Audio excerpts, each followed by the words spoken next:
Hey, what's up, everybody? It is your host of the Mentee podcast, Wyatt Graves. And today's episode is one that I have been looking forward to for a very long time. In fact, a couple of years that I've been working with Mike to get our schedules aligned so that I could have him on my show.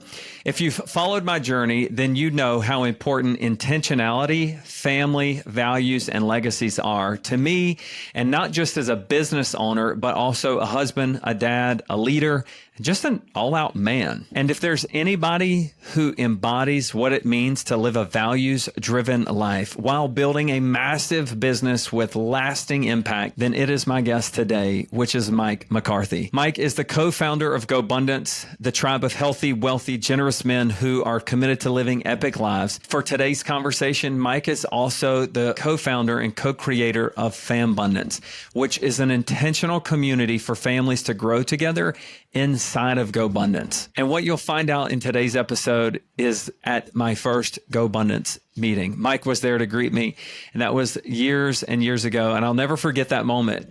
From day one, he has shown up with purpose and with presence, and he's had a huge influence on how I show up in my own life, especially that at home.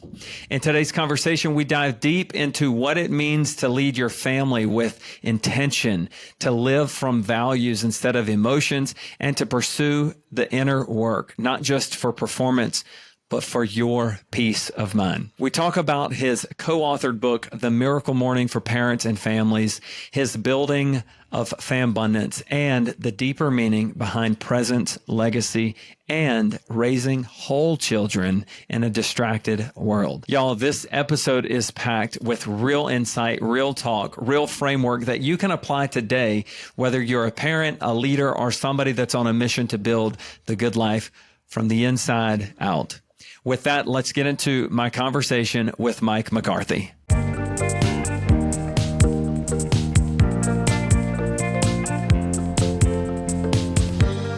Mike, what's up, man? I'm so excited to finally land this conversation with you today. It's been in the making for quite some time. So thanks for making it happen. Yeah, happy to be here. Thanks for the opportunity. And I've got a lot of stuff that I want to talk about, but to frame our relationship and how our relationship even started, I've got to set the stage for our listeners, which is you were actually, you probably don't know this, but you were the first face-to-face conversation that I had with anybody that's inside of GoBundance. At the very first GoBundance event that I was at, it was back at the Acton School in Austin. It was a summer event, and I think you were facilitating that. And so I didn't know where to go, didn't know where to be, and didn't know anybody there. And you were there to kind of point me in the right direction, and that's how we met. And since then, if I had to just sort of describe my observation of you over the last almost 8 years, you're one of the most intentional people that I know, specifically around family values, and bringing what we always do at work into the house. So thank you for leading with that, man. It's been a real honor and inspiration for me, my own family, the things that you've inspired us to do, incorporated into my home, our family, the way that we raise our kids. So thanks for that. And I want to dive into all that makes that possible today. Yeah, that's fun. What a blast from the past to think about that event, the Austin summer event, and your first journey and our first meeting. I remember that. So was so really cool, man. And look, one of the memories from there is inside of that Acton school, they had Theodore Roosevelt's poem like transcribed on the wall, right? The Man in the Arena. And so that was the first time I was ever exposed to that. I subsequently have one framed at my home office and one in my office here, and have given them out. So little things that you just don't even know are impactful, right? That's one of those things that I took away from that meeting. Yeah, that was fun. Always fun. So talk to me about your mission. Talk to me about your passion of being intentional in the house and with your family, and values and mission statements are family constitutions. Like I don't really have a guiding question in terms of where to start, because you're the expert there, or you're the person that's walking that journey. So where do we start with that? Well, I mean, I think the first place to start is to just think about like our time here on earth is limited. We're going to leave behind some form of legacy. It doesn't have to just be financial capital. There's other forms of capital, social, emotional, intellectual, relational. There's a whole host of different forms of capital, but at some point we're going to leave this world behind, and a lot of entrepreneurs are out there hustling, which is great. Except for sometimes we don't know how to turn that off, and we hustle beyond what's needed, and we waste time and energy on certain things. I think a lot of entrepreneurs relate to this sort of ADHD manic type of pursuit, and the fact that we're sort of isolated, and we're entrepreneurs, we're different than everyone else. And I think it's easy to continue isolating even away from our families, where we're building a business and we probably love our families deeply and we say we're doing it for them. But at the end of the day, they really might want or prefer more of our time or energy or presence.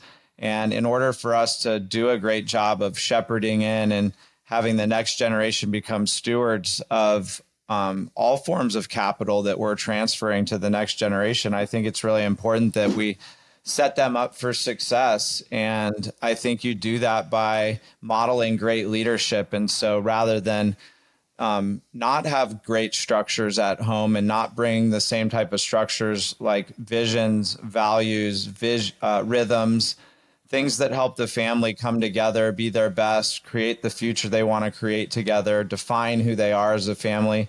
Those things are a little bit out there, and they can be hard to wrap your head around, and even harder to co-create as a family. So, I've gotten really clear on my mission in Fambundance and within GoBundance, the mastermind community that we are both a part of, and I've been a co-founder of and watched grow.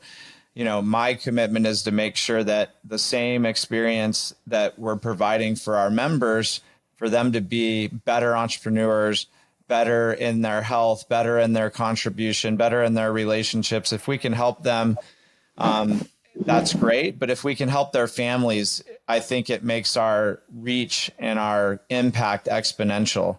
And I think we're shifting towards a goal right now in GoBundance to impact 10 million lives and get really clear on what is it that we're creating as a community. And some of those lives that we want to impact are the families of our members. So we do events where we make it easy and simple for you to define your values and set goals together and define what type of rhythms you want to create in your family. And a rhythm is just like a tradition or a routine that you follow as a family of how you show up together and for each other and work through whatever life throws at you, the good, the bad, and the ugly.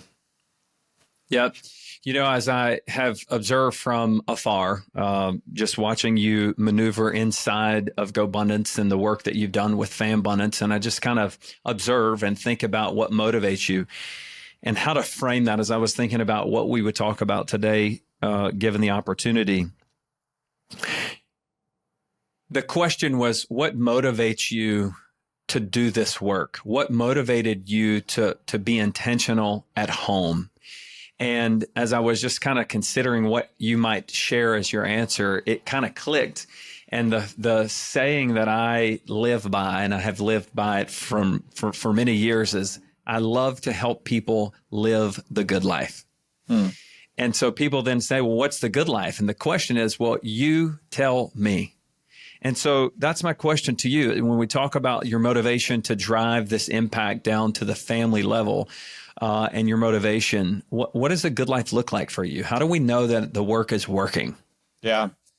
I think for what motivates me is really being somebody who's grateful and for what's been given to me and the blessings I've had in my life. I think no one succeeds alone. I've had a lot of help from a lot of people, including my father, who was a great business partner and mentor for me for many years, introduced me to David Osborne, and the rest is history with growing GoBundance from that relationship. So for me, it's about making sure that there's a platform and a place where men and women, because we have GoBundance women as well, but specifically we lead the men's division of that, and making sure that there's a place where men can go and get transformation, support in emerging as a different, more capable version of themselves in some aspect of their life, and mostly not financially, although I think we can help people in that way. But what we're really after is a transformation that's deeper than that. And I think that's why I'm in this business and why I do it, is we're trying to really make an impact. And it makes me feel good about the contributions my father made to our family, to know that I'm taking what he's taught me and teaching it to my children and helping other children to really learn the power of legacy. Like, it's just something that I feel is an honor and a duty, like I can't not do it, because I feel like it would be sort of like not being grateful for all the things that I have. That's good. I like that. At the top of the podcast, before we went live, I shared with you the history of the Mentee podcast and how it got started. And one of the defining questions that Jeff always asked me in the beginning, which I think is a great conversation, a great question to ask people as they're exploring Fambundance and GoBundance, is to put ourselves in a time machine and just fast forward 5 years or 10 years. And we wake up and life is just fantastic. Life is great. And we can't really believe that it's the life that we live. What is happening? And then I'll go around the you could call it the wheel of life, or the 7 circles, right? The 8 gardens. Like, what's happening with your family? How old will your kids be in 10 years from now? Is it a possibility that they would be married? What does the relationship look like between you and your kids and their spouses? What if they have kids of their own? What kind of grandparent do you want to be? And when we start asking those questions, what I have discovered is that we really don't walk around with that clarity of what we want that life to look like from a sense that is clear enough to drive what we do today with our families. So the power of the conversations that you lead with Legacy, for me, it helps to provide content for the strategy. It helps me to know what I need to execute on. I say all that to say, right, like, how do we get people to understand? Is it just as simple as that question, right? Is that how you kind of got started? Like, what does life look like in 10 years from now with my family? And what do I got to do today so that I can live that life in 10 years from now? Yeah, I mean, I think I took a class early on in my real estate career called Quantum Leap that's designed by Gary Keller. And I started thinking about what I wanted my life to look like 5, 10, 1 year, 3 years, 5 years, 10 years, someday down the road. And I wrote down lots of big goals, lots of big dreams. And, what's crazy is most of those things that I thought at the time, like, is this even possible? Am I even worthy of these? Writing them down. If I go back and I find old notebooks, and when I do, and I look at the numbers and the goals I was chasing, like, I've hit them all the big things I wanted to do in life. There's still a lot of things left undone, but a lot of the ones that, I sort of was hesitating on, like, there's power to writing it down and looking at it and reassessing it.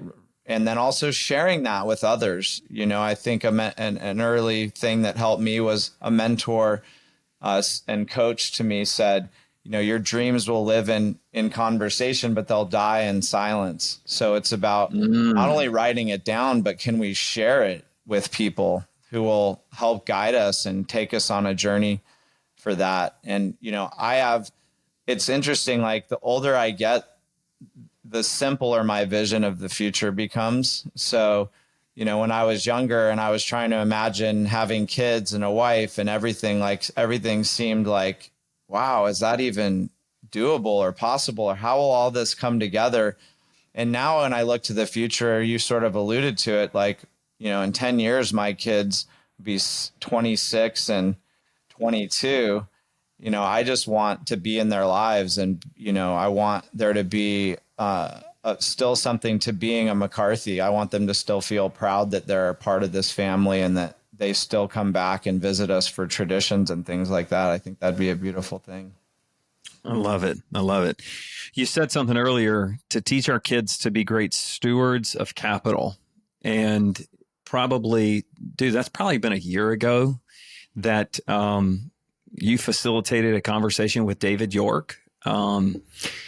And that sparked the inner dialogue of, a lot of us prepare, especially hard charging entrepreneurs. We're very focused on creating capital wealth and then designing the trust and the life insurance and the mechanics that will pass that wealth on to our kids. But have we truly prepared our kids to shoulder the burden of the wealth that we are going to leave? And if we entertain that conversation like we did even a year ago, it brings us back to really discerning the values and what are the values that we hold as a family? What are the values we want to distill? Talk to me about what you've done to help identify. And you also have already used the words co-create as a family. So what does co-create mean? What does it look like to co-create? And how do we explore values so that we might live by them so that at the end of the day, right, we have passed on some values to our kids to help them be productive citizens and good stewards of the wealth that we leave? Yeah. Well, I think one thing to understand is whatever you value is already showing up in how you're living your life. So defining the best of who you are as a family boils down to a couple of things. One is sharing stories together as a family and studying those stories that reveal when your family's been at its best and when have you been excellent or and doing a couple of things like achieving, experiencing life, having fun, overcoming challenges. When were you like fully alive as a family? And what are your favorite memories as a family? And this can be such a bonding experience. It's something we don't talk about enough. You can do this with your wife or your significant other, your husband, your wife, your spouse. You can do it with business partners. But, sometimes we don't explore enough of the best of what was, is, or could be. We focus on the problem or what's wrong with something. And so when we go into values, what we're looking to do is really create a space where we don't just name something as the most vocal member of my family. It could be easy for me to just say, our values are this. This is how we should do this. And the reality is that that type of leadership of just saying, this is who we are and you need to fall in line with it doesn't work that well. It doesn't work that well with kids. It doesn't work that well with adults. It doesn't work that well in today's society. The command and control and type of leadership is just not needed.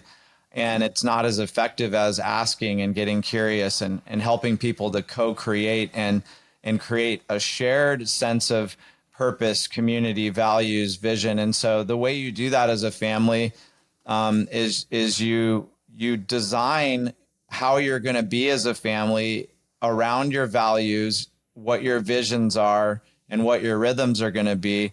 And then as a family, you show up that way. So you're really creating a blueprint for like, well, how many vacations a year do we go on? How many nights a week do we eat dinner together? What type of charities do we give back to? And what are the causes that are important to us? And how do we support those? And you really end up defining, here's our values. So you might have 5 to 6 or 8 family values that are very clearly defined. And they come from studying the strengths of who your family is through those stories that I mentioned earlier. And then once you know your values, then you set up your visions, which are, what are we as a family going to do this year, 3 years, 5 years from now, 10 years from now? How do we want it to look? And you have those conversations as a family. We often set yearly goals at our retreats, and families will come up with like a list of things, and they'll do it by the category of their goals. So your goal setting to what you actually value, which is powerful. And then the last part, the rhythms, is bringing into like, well, what are the different ways that we want to show up together? And I think helping families to figure all that out is really powerful. And that's what builds the culture of the family. And that's how you prepare the children for the wealth instead of the wealth for the children. And that's what David R. York's message was, the author of Entrusted, who you mentioned earlier, is that, we don't do enough. We give the children fire and we wonder why they got burned instead of giving them the flint and kindling and teaching them how to build the fire. And I think what a lot of entrepreneurs do is they try to control the money, their resources from the grave by having the perfect, plan in place to distribute the wealth at this age or through this trustee. But it is like a meteor into their life that can really handicap them. If they think they don't have to work, that's a huge problem. And so, you have to be very careful about that. And once they are in control over it, you need to make sure that they know how to make great decisions. And that'll come from you talking about it, but also by it living inside of the co-created system that you as a family want to create that, brings out the best of your family and supports the leaders of that family being born into the next generation. Man, you dropped a lot of nuggets there. I want to go back and just sort of crystallize just a couple. The questions that you asked for the co-creation meeting, if you will, like I'm just going through to help my listeners get started, like step one, right? So in my mind, it's, have a family meeting, call a family meeting. And in that family meeting, have some questions, which might consist of, when were we at our best? And then you led with a couple of others. What are some questions to get us started in that family meeting? Yeah, I mean, I would say specifically when you're getting into the when were we at our best, that might be used a little bit later down the road once you're defining your family values. And we do have a worksheet that we share that, we could probably get out to your viewers that is a free worksheet for the Miracle Morning for Parents and Families workbook that we have that walks a family through how to define their values at home. So just something we could provide as a resource. But that I think you're right, though. If you wanted to start being more intentional about your family culture, setting goals, defining your values, if you wanted to really do that work, the first step would be to have a meeting, maybe the parents first, and get a game strategy, down and make sure there's some alignment on, hey, we're going to go on this journey of defining who we are as a family. And it's not something that's so simple to do just on your own. That's why we offer, events that we're doing it, and we're trying to come up with some e-courses probably in the first quarter of next year. But if you're an entrepreneur, you've already done this. So let me make a cross reference here is that it would still be the same way if you were forming a new team to go launch some new product or service. And it was, an area that was sort of out of your direct area of expertise, then you would really back into it sort of lightly and tread lightly. And you might actually ask more about what do you want to create together as a family? They may not be ready for a full operating system. So you have to decide where is your family at in their ability to do this work. If you've never had a family meeting before and there's very little structure in your life, you might want to take it one chunk at a time. How do you eat an elephant? One bite at a time type of philosophy, and then get after it piece by piece. But the questions you're asking to get down to a direct answer to your question are, number one is, why is it important that we have an operating system and a way of defining our family culture, and let the family decide together in the first meeting? Like, why do you think it would be powerful for us to have a meeting more regularly? Why would it be? Why is it a good idea that we set goals together? Would that be something anyone's interested in doing? Like picking our vacations, picking where we give money back. You have to frame it a little bit in that context. But getting them to understand that, hey, I value your voice, and I want not just as parents for us to be dictating everything about this family, but can we as a family sit down around the table and make these decisions collectively? And if so, how are we going to go about doing that? And creating a framework that you can use. And we're happy to walk families, through this in Fambundance as well. But it's something that we're still building the airplane as we take off, as most entrepreneurs do. So. Hey guys, if you've been a listener of my show for any length of time, you know that I attribute a lot of my growth to learning from the guys inside of GoBundance. If you think that GoBundance is a tribe that you might be interested in joining, then reach out to me. Go to WyattGraves.com, connect with me. I'll reach out personally with you and answer any questions about GoBundance to see if it's the right fit for you. There's a quote, and I'm sure you're familiar with it too, that people grow into the conversations around them. Yeah. And I want to give a plug for GoBundance and Fambundance. My listeners know that it's been a game changer for me over the last almost 8 years now. But it's these kinds of conversations that we're having inside of the tribe that inspire, that give me more options to make better choices from, right? You only know what you want. You don't want what's the saying? You don't know what you want. You only want what you know. And you don't know everything, right? And so we have to get in these rooms, have conversations with people that are doing the work like you so that we can be exposed to more things, more options, and then go home and make better choices. It's been profound. I love the conversation for sure. Mike, what is the vision for Fambundance over the next 18 months? Talk to me about that for this year, next year. What's that look like? Yeah. So I hopped back in like in September of last year. So we're coming up on about a year since I've jumped back in to take Fambundance over and really solidify it in a couple of different areas. The first is I wanted to make sure that we had some pinnacle programs that we could focus that would serve our members. And so we've got a give back trip once a year that we do. That's this year over Thanksgiving to go support some orphanages in Nepal. We're going to do hopefully one international type give back trip a year, fall time. It's for our members. We've got 12 families going to that. And then we're doing a summer and a winter retreat for 25 families this summer and 35 families next winter.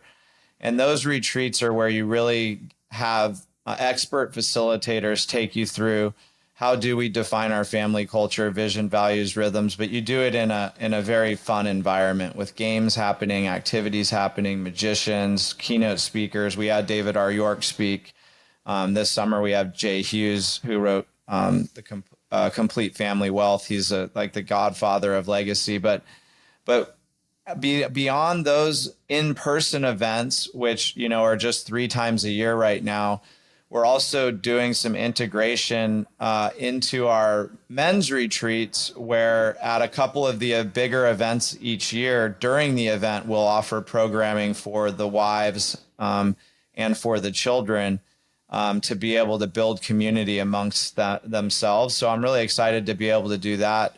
And then, looking beyond that, we have just launched a financial literacy program that's virtual within GoBundance for the kids and teens that'll meet every week for actually not every week, but they'll meet 6 weeks out of 8 weeks. So it's an 8-week program, 6 sessions, and they'll learn financial literacy in smaller groups of teens and kids. So I'm excited about the virtual programs. We'll run 6 of those a year, and they'll always run 8 weeks with 6 sessions. They'll all be recorded, and it'll just be another tool in the toolbox of our members to offer to their children, not only a place where they can meet other kids and teens who are interested in leadership or financial literacy or whatever the topic is for the session that we're doing, but that's our Legacy Learners program, and it's all virtual.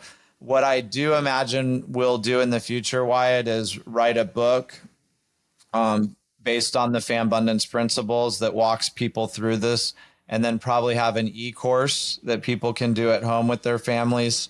And those are some of the products we're thinking about doing for the general sort of public. But my first step is make sure that the offerings that we're doing for our members, like the virtual program and the in-person events, are a huge hit now. So we'll see how the virtual program goes. I know I have the in-person events down, and those are really magical, but the virtual program is just launching right now, but we have a lot of early interest in it. So it's looking promising.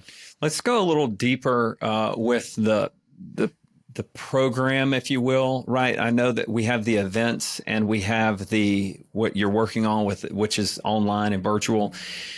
But let's talk about the actual connections and the actual relationships that are formed inside of Fambundance and GoBundance, because to me, that is, I mean, the relationships and the guys that I've met, right, even going back to, we grow into the conversations around us from a mentorship standpoint, from GoBundance to Fambundance, our kids, us as businessmen and or women.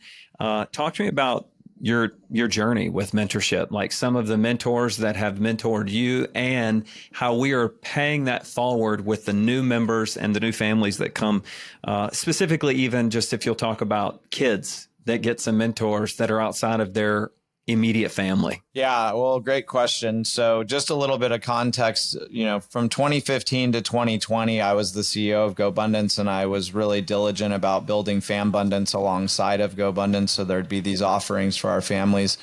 In 2020, there was some changes in leadership, and I needed a break from Fambundance, buried my father during that time. And so fast forward to last year, after about 5 years of not doing anything with Fambundance, now we're back at it and we're doing it. And, it's just, it's something that we believe is, it's powerful and important for us to do this work. And we don't take it lightly. And so for me, it's just a matter of how do I show up in a way that, my future self will be proud of, and build something that not only my kids can benefit from, but leaves an impact on others. And, I think it's something that requires all of us working on together. And the programs that we have that honor mentorship, one example of it is that Laura Daly, who leads the teen virtual program and leads our teen group when we do in-person events. When I was previously the CEO, she went through the Fambundance program as a kid and then as a teen. And then she came back around and was this powerhouse, teenager who's been to Tony Robbins events, who's been to all kinds of personal development, including Fambundance and volunteers at GoBundance events. And now here she is, mentoring our kids. And we've had several people reach out that are in the older age group, like let's call it 18, 19, 20. Our events usually are for teenagers, but after that, they might think they're a little bit hokey because there's so many kids there, and we get pretty playful with that. And you know how teenagers can be. Sure.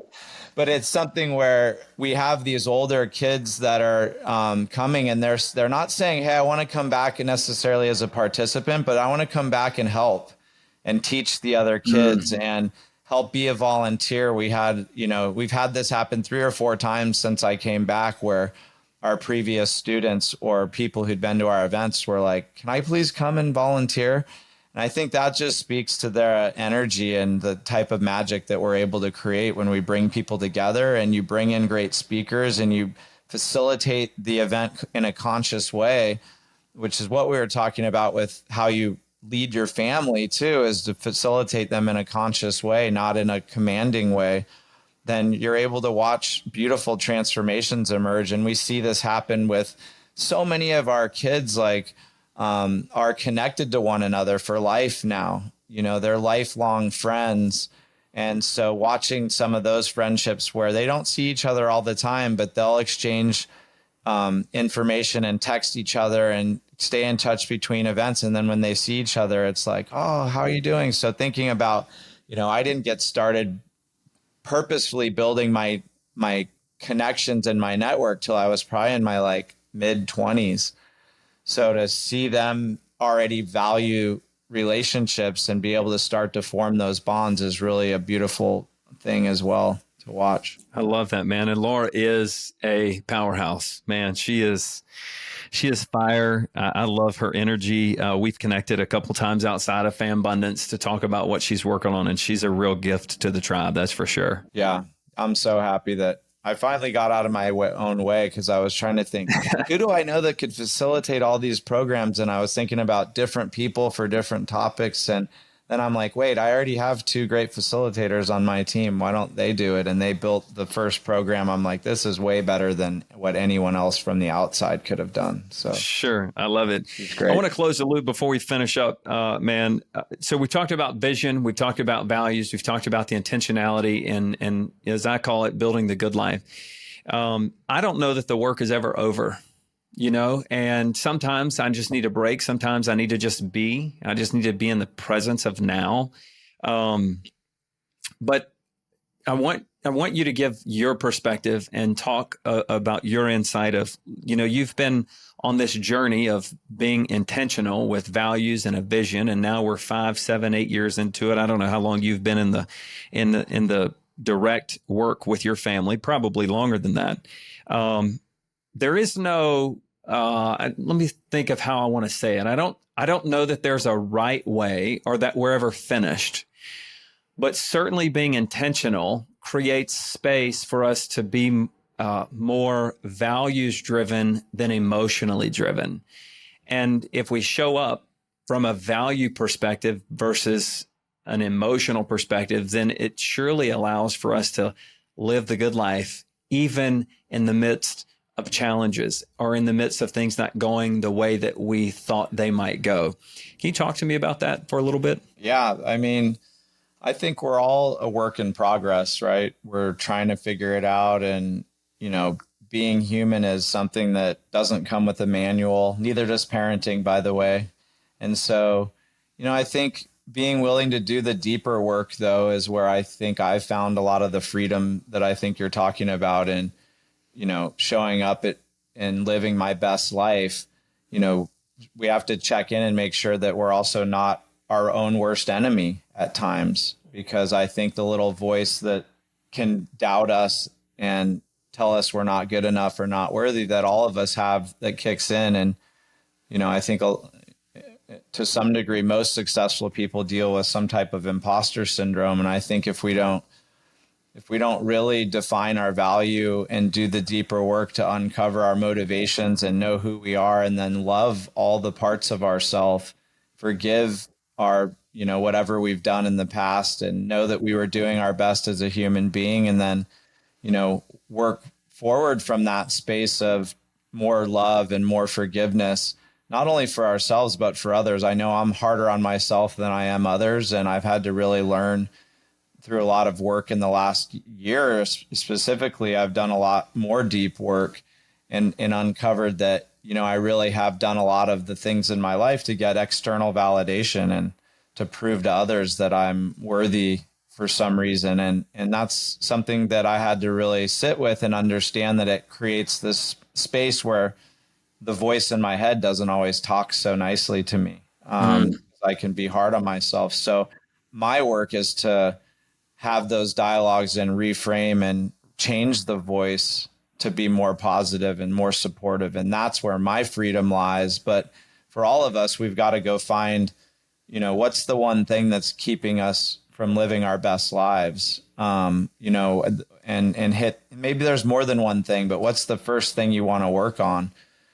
For me, it became the voice in my head and how I was showing up to deal with challenges. And I think when you're more present and you're owning what's happening and you're aware of what's motivating you, then I think it becomes much easier to just show up and be fully in with whatever's happening. And life gets challenging as you get older, is what I've noticed too. And you also get more resilient as you get older and wiser, hopefully, about how you handle things. But, I just started to lose parents and my uncle, and, as you start to get it and you have teenagers now. And I think it's worth me just stating, Wyatt, that I am not the perfect example of values, visions, and rhythms for a family. We get it right like 75% of the time, but we're not failing, and we are having the conversations and doing the work, but it's not pretty. And I want everyone to understand that when you go to do the work too, on yourself, in your family, with your team, it's never going to just be pretty. People don't just change, and change is usually a little messy, and it's also rewarding to do it for that reason. So lean into it, lean into being more present with yourself and having more of who you are come into the world. Man, I love all that. You just dropped so many little nuggets of truth and have a tremendous amount of power. The listeners go back and just play that part on repeat to extract some of those things that you're talking about. It reminds me of the life on the floor of the arena, right? And I mean, you got to show up to do the work.